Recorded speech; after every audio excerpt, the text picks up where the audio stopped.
بسم اللہ الرحمن الرحیم۔ دعوت کے نام پر غیر دعوت۔ موجودہ مسلمان زوال کے انتہا پر ہیں۔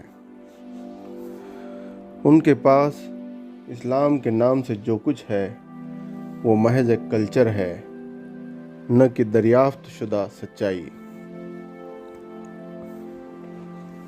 جب مسلمان خود سچائی سے محروم گروہ بنا ہوا ہے، ایسی صورت میں غیر مسلم حضرات کو کنورٹ کر کے مسلم بنانا اس کے سوا کچھ نہیں کہ انہیں زوال یافتہ اور سچائی سے محروم گروہ کا ممبر بنایا جائے۔ ایسا کوئی بھی عمل نہ اسلام کو منظور ہے اور نہ حکومت کو۔ اسلام میں یہ ہے کہ ہر انسان تک سچائی کا سندیش پہنچایا جائے اور انسانوں کے حق میں خدا سے دعا کی جائے۔ جہاں تک سچائی کا تعلق ہے، اس کو خود انسان کو ڈسکور کرنا ہے۔ یہ ہر انسان کا خود کرنے کا کام ہے۔ اسی لیے اسلام میں کسی غیر مسلم کو باتوں میں ٹریپ کر کے، لالچ یا ڈر دکھا کر یا کسی بھی طرح سے کنورٹ کرنے کی کوئی گنجائش نہیں۔ خدا کی طرف سے جتنے بھی نبی و رسول آئے وہ پیغمبر تھے، نہ کہ کنورٹر۔ حضرت عمر کنورٹ کرائے نہیں گئے، بلکہ انہوں نے قرآن کو خدا کے کلام کی حیثیت سے ڈسکور کیا۔ ان کا کیس کنورژن کا کیس نہیں بلکہ ڈسکوری کا کیس ہے۔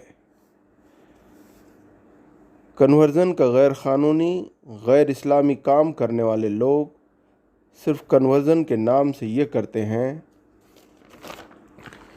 کہ وہ سادہ لہو آدمی کو اپنی باتوں میں ٹریپ کر کے اسے ایک طرفہ طور پر کلمہ پڑھاتے ہیں اور اس کا نام، اس کا پہناوا بدلواتے ہیں، اور اتنا ہی نہیں، اس کو اس کے گھر پریوار اور خاندان سے توڑ دیتے ہیں۔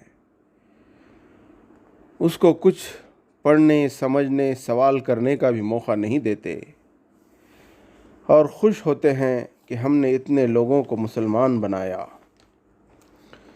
جبکہ مسلمانوں نے ہی خود اسلام کو سچائی کے طور پر دریافت نہیں کیا ہے۔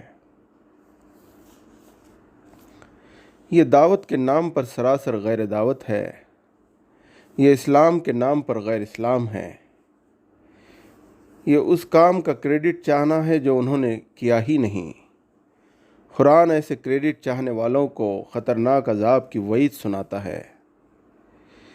یہ اس کام کا کریڈٹ چاہتے ہیں جو انہوں نے نہیں کیا۔ انہیں عذاب سے بری نہ سمجھو، ان کے لیے دردناک عذاب ہے۔ سارے قرآن میں نہ کنورژن کا حکم ہے اور نہ کنورژن کرانا کسی پیغمبر کا طریقہ تھا۔